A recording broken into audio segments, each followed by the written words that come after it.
with the way that it worked out, it didn't really matter, so let's do this. Let's have to the bottom left hand side our Teal Zerg player from Splice.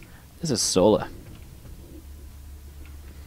Going up against the Red Pros player to the top right hand side of the map from Invictus Gaming, MacSed.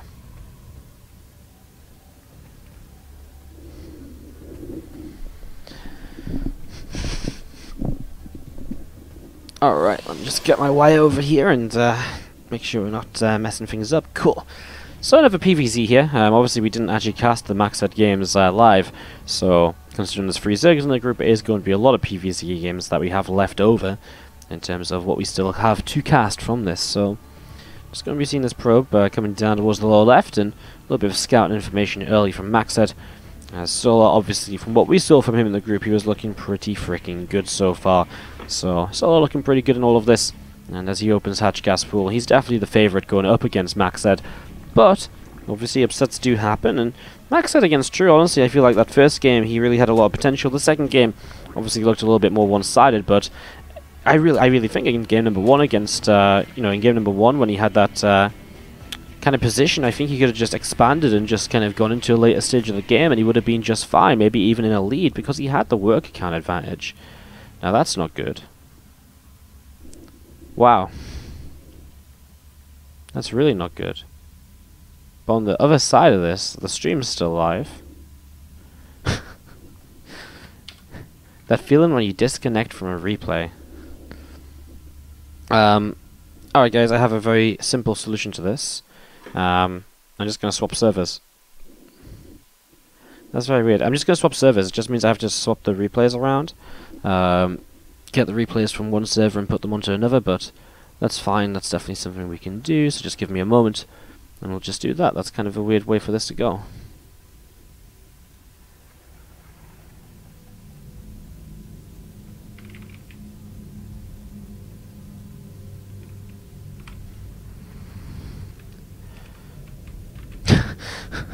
That's very strange.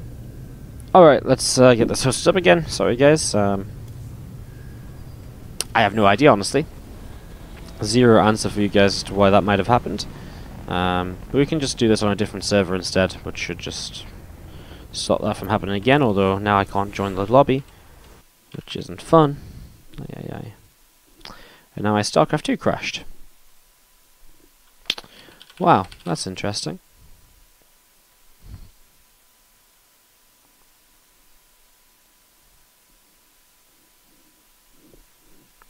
Do you even sleep, Wardy? Yes, I slept between last night's cast and this night's cast. We had an entire 11.5 hours between streams. That's a lot of time to sleep. Alrighty. Let's try and go into this again.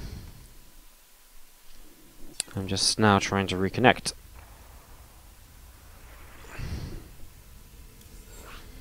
That was a little bit weird, guys. Don't really have any reason that why that should have happened, but we are getting back in. Good thing is we can just speed it up to get to where we were at. That's so weird. How does that happen? How do we DC from Battle.net? That makes no sense at all.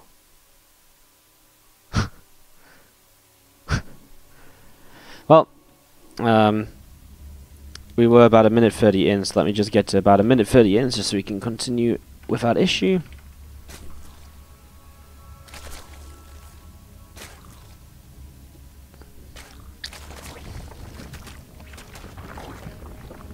Alrighty, that should do it. That is just game number 1 still. Perfect, let's get back into it. So, we were just watching this probe leaving this base, and coming up the left-hand side, you're going to see a hatch gas pool set up then from Solar. As Max said, just with the Nexus on the way down, I mean, for him, no real reason to change things up either just yet in terms of the very opening stages. Things just been looking pretty standard throughout, as we are going to be seeing a pylon dropping down on the left side.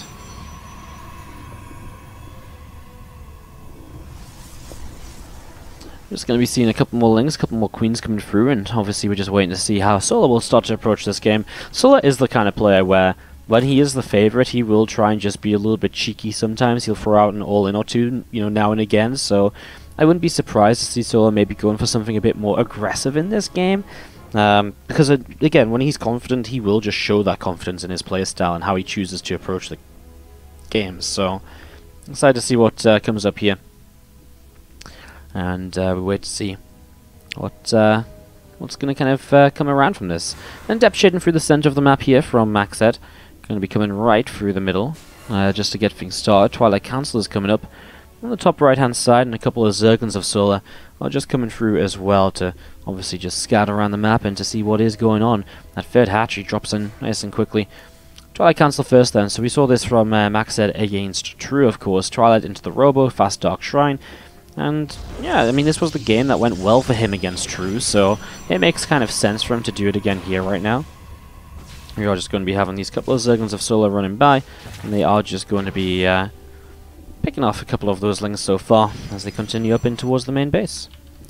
Adept moving around here a little bit as well, and we are just going to be seeing this Adept just shading back towards the upper right hand side. The Zerglings of Solar just going to continue coming out in towards the center of the map. Lair from Solar just on the way up here, and again, just seeing a couple of Overlords continue to hang around, a Queen coming over towards the third base as well.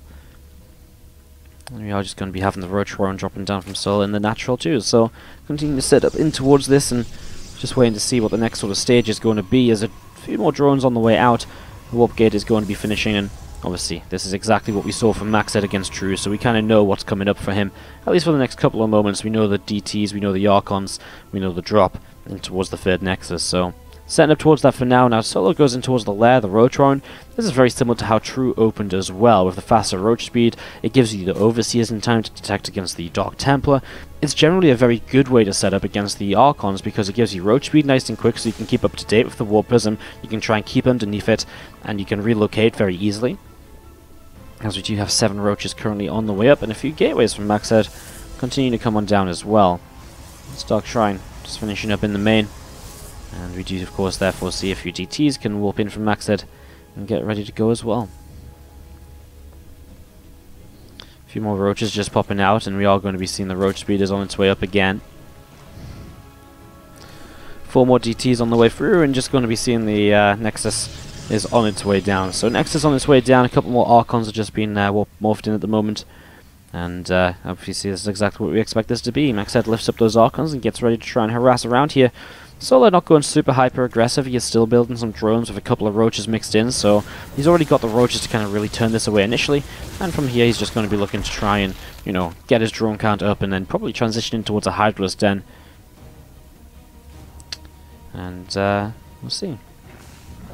Just going to be seeing these couple of Archons dropping down once more, and some creep continue to push out in towards the center of the map. Aspire comes down here from Solar in the natural expansion. Going to be seeing a few more drones are finishing up very soon. That Nexus is about to finish from MacSed on the third base as well. And we're just going to be seeing the setup here. I mean, the Spire is the interesting part of this. Is obviously I kind of thought this was going to be a Hydralisk den, it's just the more normal way for things to go. But the Mutalisks can be a way to kind of change things up and to kind of keep the game interesting, keep the mid-game different from what it usually is. Archons are still doing a good job. While they aren't necessarily killing a lot of units, they are keeping Solar on his own side of the map, and it's given MacSed complete freedom to just set up at home. You know, his third base is on the way up now. You know, the workers are continuing to come on through. He's just producing his probes, and again, not damage done, but not, you know, giving himself the freedom to set himself up as he wishes. Pinning Nest on the way down now from Solo, though.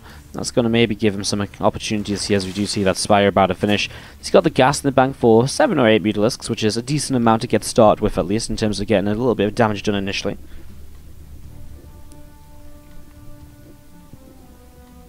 Just going to be seeing the 2 Archons dropping down. We are going to be seeing a few Roaches coming in to hit onto one of those Archons. Ooh!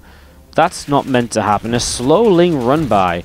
Wow, I mean, Solo doesn't have Ling speed here, and he's actually got a successful run by off. I wonder if he's going to be meaning to add Ling speed on at some point. I mean, these Zealots do come in, warping into the main base. They'll be able to turn that away somewhat easily, at least. In the natural, obviously, some actual damage was done. I mean, it wasn't really too influential, but obviously it's a shame to let damage like that happen when the Ling speed isn't even in the game, right? You know, it just feels as though it shouldn't be happening. Mistake there from MacSed, as Solo will come up to the top side. He's got a few Mutalisks here to fly on in with and to try and pick away at bits and pieces. Still Archon drop across the map, by the way. Again, MacSed just finding a little bit more with this now. Still hasn't killed a roach though, and I have to say that's very impressive control from Solar. Muters will have Stalkers warping in against them right away here, and Stalkers trying to find no cannon or shield battery to back this up though, and it's actually going to be a bit of a recall of what, the Warp Prism and the Archons? It is. But the Muters already move away towards the natural where a cannon just now started, and that's very likely going to go down. He actually just targets probes instead, so Solar so far picking up some workage damage. The Archon's going to be a big part of being able to deflect this quite easily though, and well, I still have to say though, Solar's found himself a good amount of probes here. 14 workers going down throughout the game. Solar now backing away through the right hand side. He just kept all of his Muters alive bar one while killing a few Stalkers. Already these Muters are doing a good job of just slowing MacSed down. And that's going to be very, very important for him. Just slowing him down as much as possible. As you do see those Muters continue coming around back up to the top side. A couple of Archons inside the Prism. Ooh, Prism going to take some shots, but the Archons get out, and so Prism is saved. It's still up to the top here, and they're going to come back in towards the main base, where, well, this time there is going to be a couple of cannons, of course. He is forced up to the top side. Archon's going to get a couple of shots off, but he doesn't somehow find a kill. That's frustrating. The Muir's actually going to dive onto the Warp Prism here, and they are going to get a kill. Oh, man. Well, one Archon at least got out of there, which is somewhat of a saving grace, but there's more Banelings morphing. It looks as though Solar is getting ready to be aggressive. These Muters actually got a lot done. I mean, killing a Warp Prism and an Archon, killing a bunch of probes here as well, 15 of them, and just kind of forcing so many defensive structures to come up in mineral lines. Defensive structures that are not necessarily going to help where this rest of this army is looking to attack. This Archon goes down as well, and actually MacSed moving into the center of the map is maybe going to be looking for the fight here for himself now. Pushing through the middle to see what he can do. The Solar's so ready to take this engagement. The force fields will come on down, but he misses one of them. Some of the Banes getting to the front line. The corrosive piles are going to open up the way for the rest of the Banelings, and everything gets blown on up. The Solar will take game number 1 of this best of 3. So for us to actually put the game screen on, and let's do this. To the bottom right hand side, our Teal Zerg player from Splice is indeed Solar, who again has been looking unstoppable. Has not dropped a map yet in these games today. As to the upper left-hand side, the red Protoss player is MacSed from Invictus Gaming.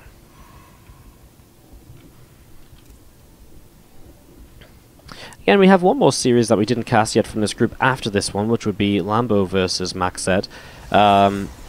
We're getting towards the point where I want to be wrapping the stream up for the day, because I do have to cast on BaseTrade.TV in a couple of hours. So I'm not 100% sure if we're going to do Lambo versus MacSed. Maybe we'll have a quick peek at the game links or something. Depends how long this Solar MacSed game takes as well. So we'll try and figure that out as we go, and I'll try and give you guys some updates as to whether we'll cast it or not. It is, again, very likely we cast it at some point.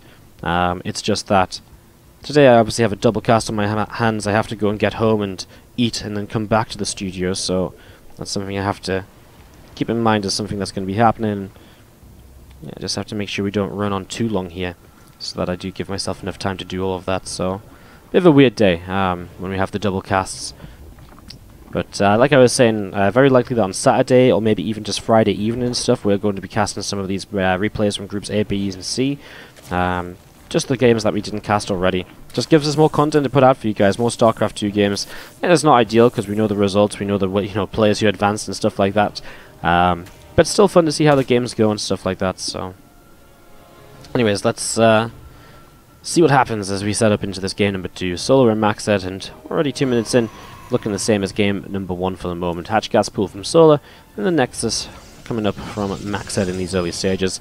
As the probe pulls on over to the left-hand side, and I'm just going to be seeing the, well, the scouting here on the left.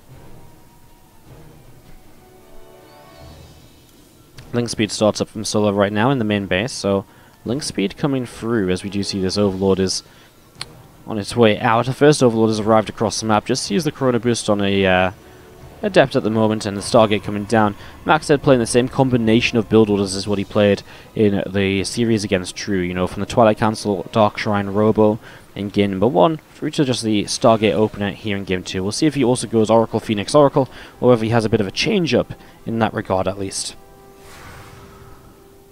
Adept comes out in towards the center of the map, and we are just going to be seeing MacSed having a little bit of a peek of what's going on. Baneling Nest coming up in the main base of Solar right now, as he actually has a few lings. Now that's an early Baneling Nest, and he may very well go for a little bit of a Ling Bane attack here. I mean, why get a Baneling Nest this early? we basically never see that. Zerglings alone will be able to defend for the most part, as this Adept is actually going to come into the main base. He actually might see the Baneling Nest. Oh wow, what a scout for MacSed. Seeing that Baneling Nest here, he'll know what's coming his way then. And this Adept is going to get taken down, so... Mauling's on the way up. Will Solo commit to this, or will he just back away now, knowing that this Baneling Nest is still going to be, knowing that this Baneling Nest has been scoured? It's one of those scenarios when you might just cancel it and just drone up instead, but it looks like he's going to go for it. The Oracle is coming across the map.